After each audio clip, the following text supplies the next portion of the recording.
हमारे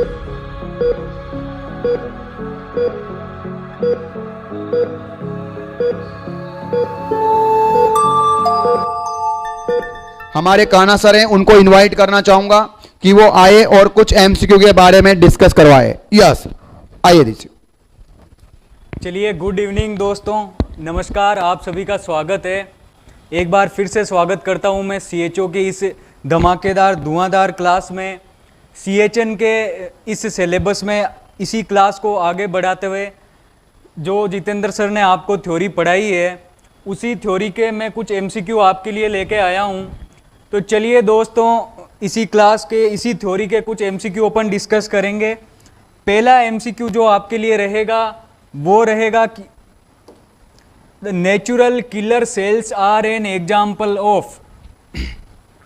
तो कि जो सेल्स होती है जो आपकी बॉडी के अंदर इम्यूनिटी एंटीबॉडीज प्रोवाइड करती है, वो सेल्स कितने कितने टाइप की होती है, किस टाइप की वो सेल होती है। तो चलिए दोस्तों, एक बार इनका अपन रैपिड रिवीजन देखते हैं एनिमेशन के द्वारा। तो जैसे कि दोस्तों मान लीजिए ये आपकी बॉडी के अंदर कोई एंटीजन आया है बीमारी प्रोड्यूस करने, उस एंटीजन के लिए आपकी बॉडी क्या रेस्पॉन्स करती है, इस रेस्पॉन्स को, इस डिफेंस मैकेनिज्म को अपन क्या बोलते हैं,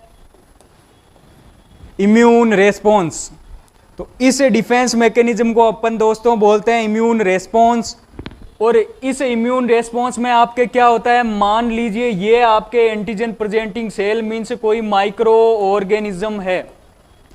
इस माइक्रो ऑर्गेनिज्म के बॉडी के अंदर आते ही सबसे पहले इस माइक्रो ऑर्गेनिज्म को कौन पहचानेगी, आपके CD4 सेल। कौन पहचानेगी दोस्तों, CD4 सेल।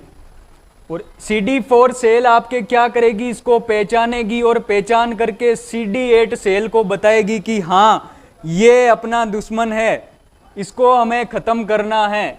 तो ये CD8 सेल फिर आपके क्या करेगी, इस एंटीजन को आपके खत्म करेगी।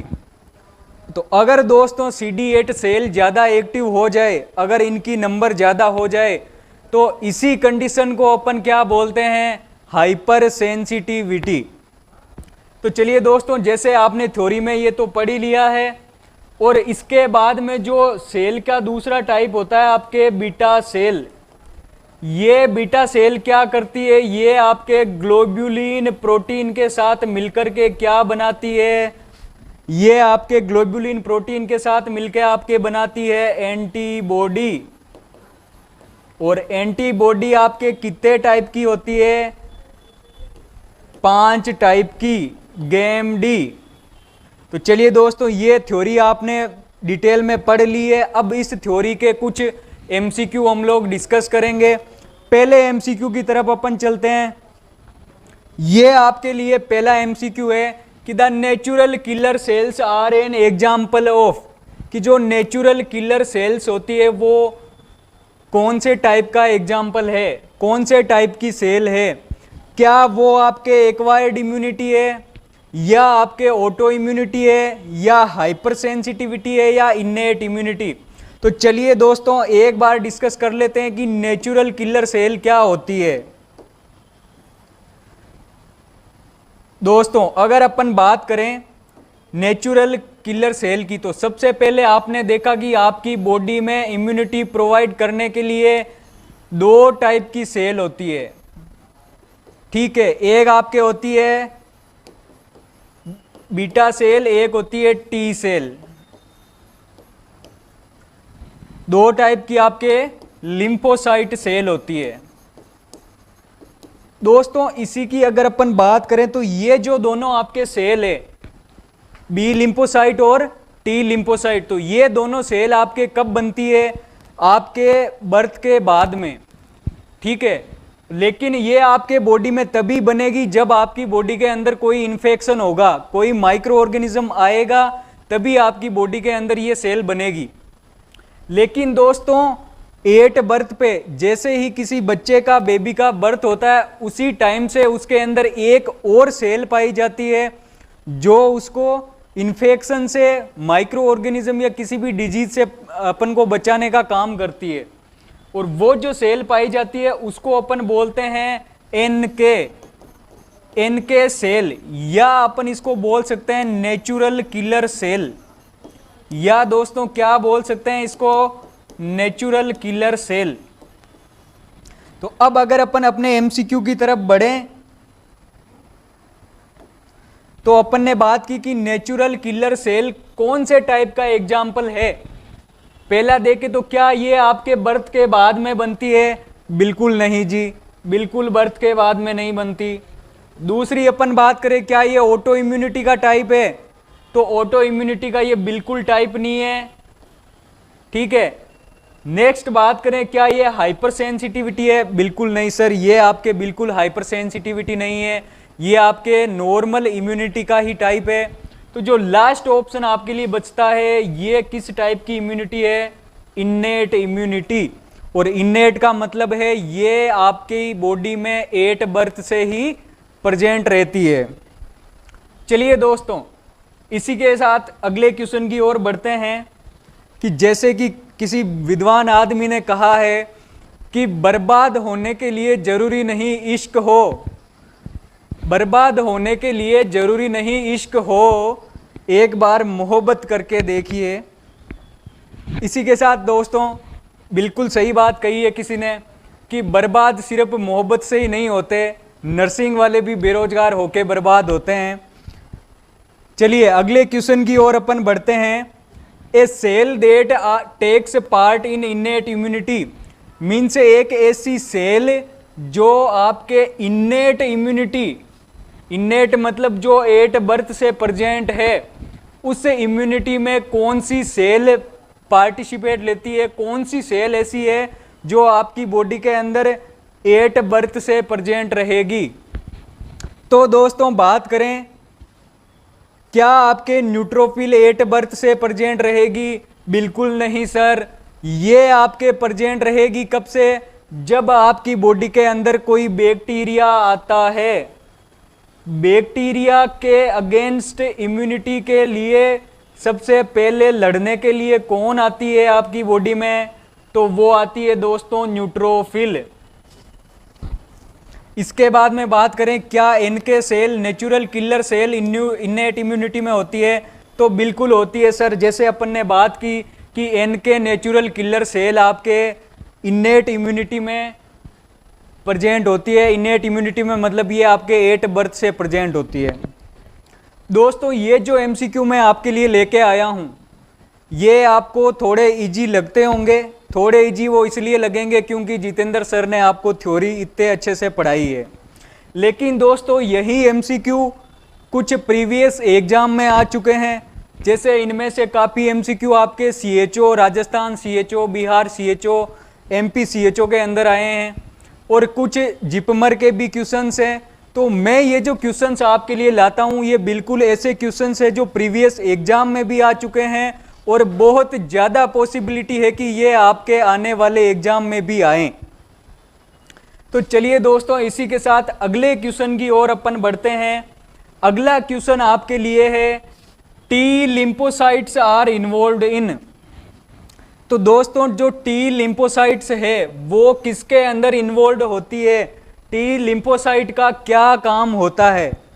तो दोस्तों ऑप्शंस की ओर देखें तो क्या ये आपकी बॉडी के अंदर ह्यूमोरल और एंटीबॉडी मीडिएटेड इम्यूनिटी का काम करती है? तो बिल्कुल नहीं।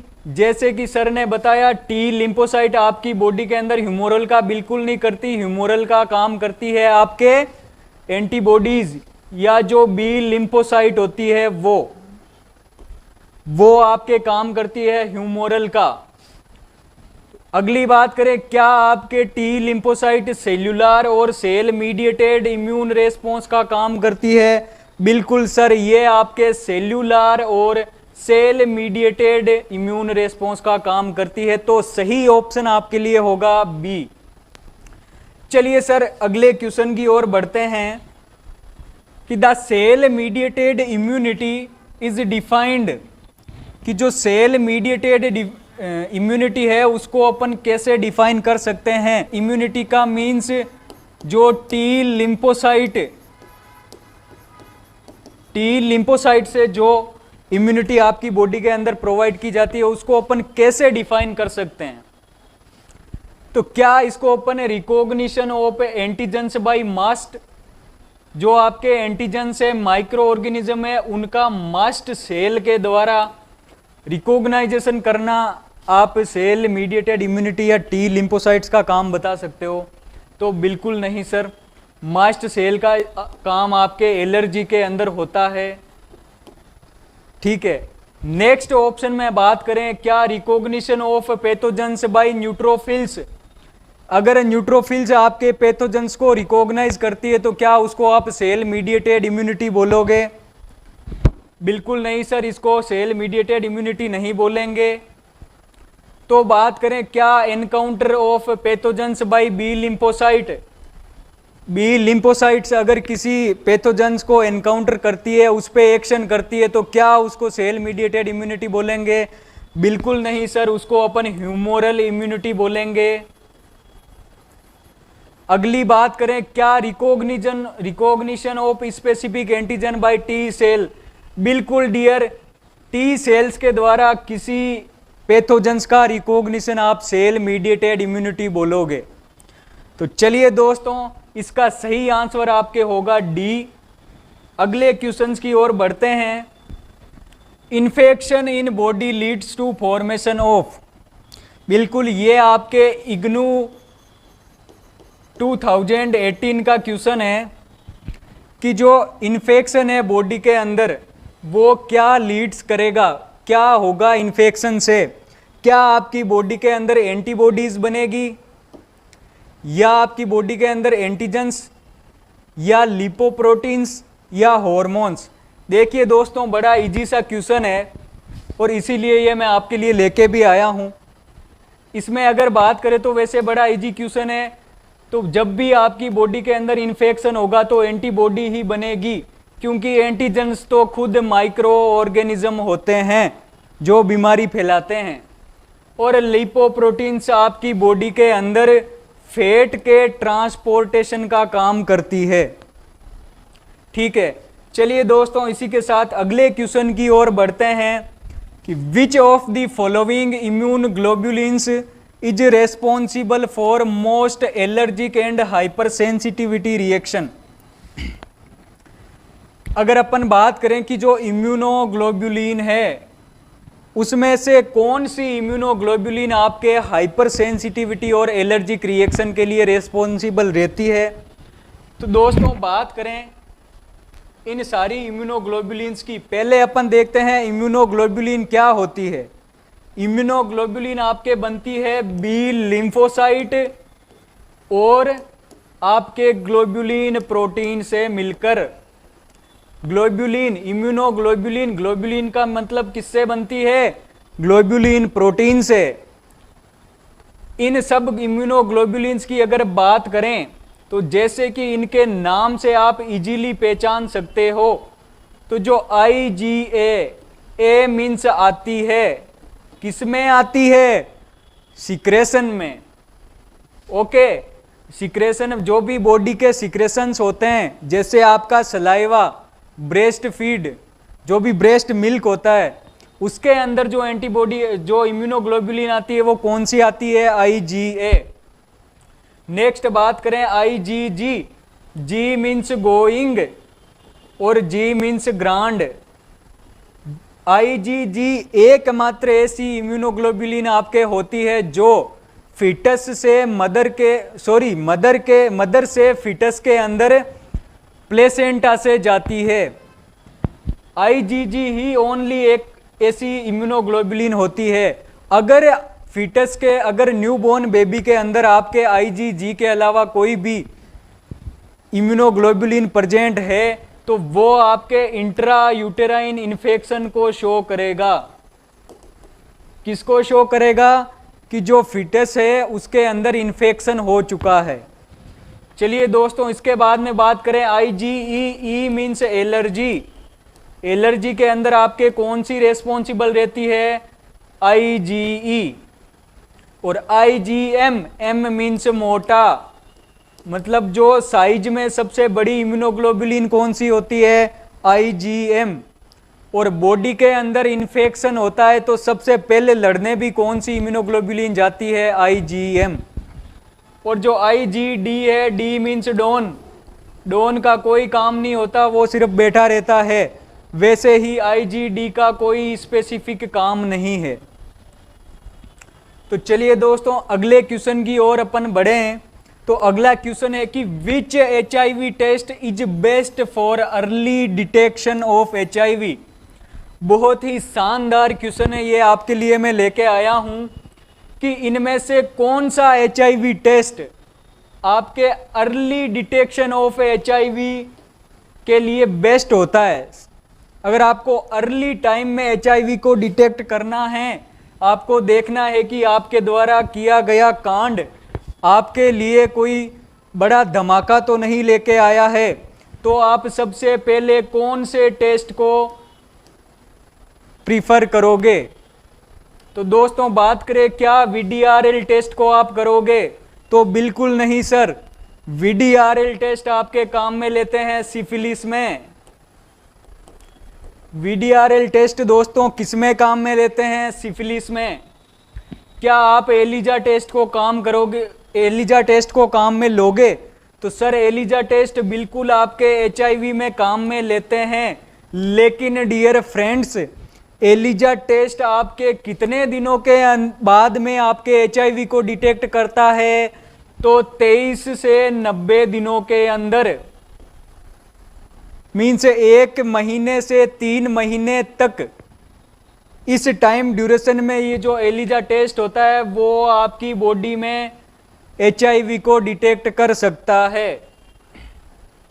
चलिए दोस्तों अगले टेस्ट की ओर बढ़ें। तो अगला ऑप्शन अपने पास है NAT। तो जो NAT है, NAT की फुल फॉर्म होती है दोस्तों न्यूक्लिक एसिड टेस्ट। ये भी आपके HIV के अंदर काम में लिया जाता है। तो जो न्यूक्लिक एसिड टेस्ट होता है ये आपके बताता है कि आपकी बॉडी के अंदर क्या HIV प्रेजेंट है और HIV की कितनी नंबर प्रेजेंट है। हालांकि एग्जैक्ट नंबर होता है वो बताना पॉसिबल नहीं है, लेकिन फिर भी जो अर्ली डिटेक्शन के लिए अपन टेस्ट काम में लेते हैं वो लेते हैं NAT, न्यूक्लिक एसिड टेस्ट।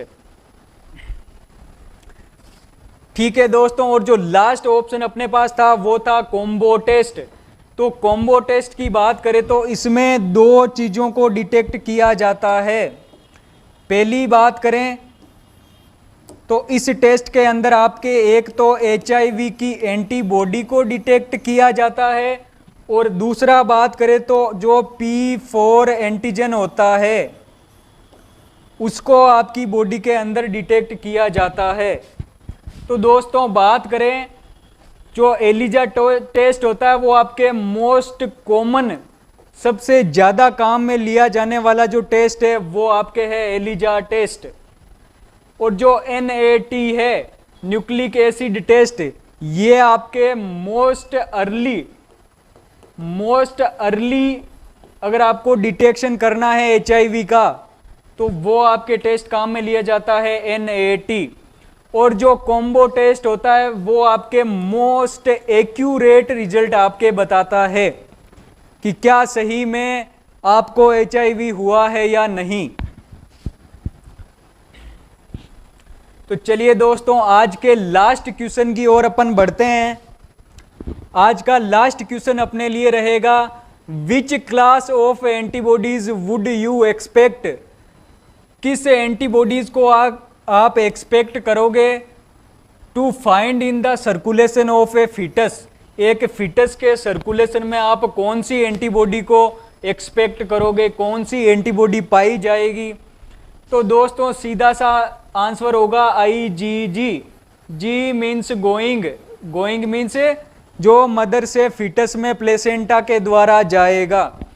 अगर इनके अलावा कोई भी एंटीबॉडी प्रेजेंट है तो वो आपके शो करेगा इंट्रा यूटेराइन इन्फेक्शन, मीन्स बच्चा पैदा होने से पहले ही इन्फेक्टेड हो चुका है। तो चलिए For more visit Nursing Booster makes you perfect.